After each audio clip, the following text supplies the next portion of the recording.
ये भी बताइए। सभी वहां पर पत्तों की, घास फूस की बिस्तर बिछोना बिछाकर आराम कर रहे हैं और बार बार साहब उनके पांव लगती है। क्या है? और सहदी जी सीधे साधे कोमल वचन कहती है, हे राजकुमारी, हम विनती करती हैं, कुछ निवेदन करना चाहती हैं, परंतु स्त्री स्वभाव के कारण कुछ पूछते हुए डरती हैं। वहाँ सीता जी को देखकर वहाँ पर स्त्रियां भी आ जाती हैं और उनके पाँवों को छूती हैं और उनसे कुछ पूछना चाहती हैं, लेकिन डरती हैं। स्वामिनी अभिनय छम में हमारे बिलगुन मानव जानी गंवारी, राजकुंवर दो सहज सलोने, इनते लही दूती मरकत सोने। हे स्वामिनी, हमारी जिठाई क्षमा कीजिएगा और हमको गंवार जानकर बुरा ना मानिएगा। ये दोनों राजकुमार स्वभाव ही लावण्य में यानी परम ही सुंदर है। मरकत मणि यानी पन्ने और सुवर्ण ने कांति इन्हीं से पाई है, अर्थात मरकत मणि में और स्वर्ण में भी इन्हीं से चमक आई है। स्वर्ण वर्ण की आभा है, वह इनकी हरिताभ नील और स्वर्ण कांति के एक कण के बराबर भी नहीं है। वहां की औरतें वन पहुंचे हैं, वही उनकी सुंदरता का वर्णन कर रही हैं। श्यामल गौर किशोर वर सुंदर सुषमाएन, शरद सरवरी नाथ मुख शरद सरोरु नैन। श्याम और गौर वर्ण है, सुंदर किशोर अवस्था है, दोनों ही परम सुंदर और शोभा के धाम है। शरद पूर्णिमा के चंद्रमा के समान उनके मुख और शरद ऋतु के कमल के समान इनके नेत्र हैं। नेत्रों का भी उन्होंने वर्णन किया है। अब आगे मास प्राण 16वां विश्राम यानी कि नवापरायण चौथा विश्राम। कोटि मनोज लजाव निहारे, सुमुखी कहूँ को आई तुम्हारे। सुनि सने मैं मंजुल बाण, सकुच सिने मन महु मुस्कानी। हे सुमुखी, कहो तो अपनी सुंदरता से करोड़ों कामदेवों को लजाने वाले ये तुम्हारे कौन हैं? उनकी ऐसी प्रेममयी सुंदर वाणी सुनकर सीता जी सकुचा जाती हैं, शर्मा जाती हैं और मन ही मन मुस्कुराती है। उनकी ऐसी प्रेममयी सुंदर वाणी सुनकर सीता जी तीन हई बिलोकति धरनी, दो सकोच सकुचित बर बरनी। सकुचि सप्रेम बाल मृग नैनी, बोली मधुर बचन पिक बैनी। उत्तम गौर वर्ण वाली सीता जी उनको देख कर संकोच वच पृथ्वी की ओर देखती हैं। जैसे ही औरतें वहां पर पूछती हैं तो वे पृथ्वी की ओर देखती हैं। सीता जी ये दोनों और के संकोच से सकुचा रही हैं, अर्थात ना तो उनसे बताए बन रहा है और ना ही वे ना बताए बन रहा है। दोनों ही बातें उनके लिए अजीब हो रही है, अर्थात ना बताने में ग्राम की स्त्रियों को दुख होने का संकोच है और ना ही बताने में लज्जा रूप संकोच है। किसको? हिरण के बच्चे के सदृश्य नेत्र वाली कोकिल की सी वाणी वाली सीता जी सकुचाकर प्रेम सहित मधुर वचन बोल रही है। कुछ तो शर्मा रही है, लेकिन फिर भी वो मधुर वचनों को बोल रही है। सहज सुभाए सुभगतन गोरे, नाम लखनू लखु देवर मोरे। बहुरी बदनु बिदु अचल ढाकी, पियतन चिताई भोई करी बाकी। ये जो सहज स्वभाव वाले सुंदर और गौरी शरीर वाले है, उनका नाम लक्ष्मण है, जो मेरे छोटे देवर है।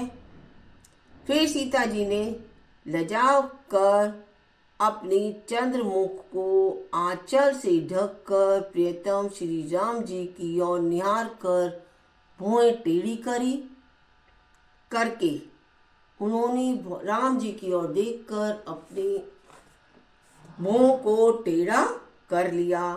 खंजन मंजु तिरी छिनैनी, निज पति कह उतिन हैसी सैनैनी, भई मुदित सब ग्राम बतूटी, भई मुदित सब ग्राम बतूटी, रंग के राय राशि जनु लूटी। ग्राम बतूटी खंजन वृक्ष के से सुंदर नेत्रों को तिरछा करके सीता जी ने इशारे से उन्हें कहा। क्या कहा? तिरछे नेत्रों को करके टेढ़ा टेढ़ा देखकर कहा कि ये श्री रामचंद्र जी मेरे पति हैं। यह जानकर गांव की सब स्त्रियां इस प्रकार आनंदित हुई मानो कंगालों ने धन की राशियां लूट ली।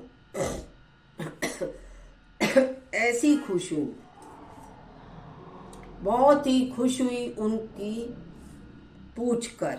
अति सप्रेम सिय पाए परी, बहुबुद्धि देखी असीस, सदा सुहागिनी हो तुम, जब लगी मोहि असी आईसीस। वे अत्यंत ही प्रेम से सीता जी के पैरों पड़कर बहुत ही प्रकार से आशीष देती हैं, उनके पैरों में पड़ जाती हैं और शुभकामना करती हैं कि जब तक शेष जी के सिर पर पृथ्वी रहे तब तक तुम सदा सुहागिन रहो। पार्वती संपति प्रिय होई, देवी न हम पर छाड़ब हो छोहू, पुनि पुनि विनय करिए कर जोरी, जो मार फिर ये बहोरी। और पार्वती जी के समान अपने पति की प्यारी हो, हे देवी हम पर कृपा ना छोड़ना, कृपा को बनाए रखना। हम बार बार हाथ जोड़कर विनती करती हैं, जिसमें आप फिर इसी रास्ते लौटें। आप जब भी दोबारा वापस आओ तो इसी रास्ते से वापस आना। दर्शन देव जानी निज दासी, लखी सी सब प्रेम पियासी, मधुर वचन कही कही परितोषी, जनु कुमुदनी को मुदी पोषी। और हम अपनी दासी जानकर दर्शन दे हमें, और हम वापस इसी रास्ते पर आना, और हमें अपनी दासी जानकर हमें दर्शन जरूर देना। सीता जी ने उन सबको प्रेम की प्यासी देखा और मधुर वचन कहकर उनका भली भांति संतोष किया, मानो चांदनी के कुमुदनियों को खिलाकर पुष्ट कर दिया हो। वे बहुत ही खुश हो रहे। तबई लखन रघुबर रुक जानी, पूछा मगु लोगनी मृदुबानी, सुनत नारी नर भय दुखारी, पुलकित गात विलोचन बारी। उसी समय श्री रामचंद्र जी का रुख जानकर लक्ष्मण जी कोमल वाणी से लोगों से रास्ता पूछते हैं। लोगों से आगे का रास्ता पूछा, और यह सुनते ही स्त्री पुरुष जो वहां पर रुके हुए थे वो सभी दुखी होने लग गए, और उनके शरीर पुलकित हो गए, और नेत्रों में वियोग की संभावना से प्रेम का जल भर आया। वो उन्हें अब लगा कि अब तो ये यहाँ से जाएंगे। मिटा मोदु मन भय मलीने, विधि विधि दीन लेत जनु छीने, समुझि करत गति धीर झुकी ना, सोधि सुगम मगु तीन है कही दीना। उनका आनंद मिट गया और मन ऐसे उदास हो गए मानो विधाता दी हुई संपत्ति छीने लेता हो। कर्म की गति समझकर उन्होंने धैर्य धारण किया और अच्छी तरह निर्णय करके सुगम मार्ग बतला दिया। लखन जानकी सहित तब गवनु कीने रघुनाथ, फेरे सब प्रिय वचन कही लिए लाई मन साथ। क्या बोल रहे हैं? तब लक्ष्मण जी और जानकी जी सहित श्री रघुनाथ जी ने गमन किया, यानी आगे के लिए उन्होंने प्रस्थान किया और सब लोगों को प्रिय वचन कहकर लौटाया, किंतु उनके मनों को अपने साथ ही लगा लिया। फिरत नारी नर अति पछताही, देहि आहि दोष देहि मन माही।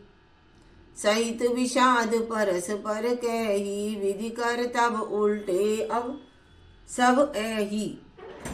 लौटते हुए वे स्त्री पुरुष बहुत ही पछताते हैं और मन ही मन देव को दोष देते हैं। परस्पर विषाद के साथ कहते हैं कि विधाता के सभी काम उल्टे हैं। ये सारे मैंने आपको सुनाया है। गुरु जय श्री राम।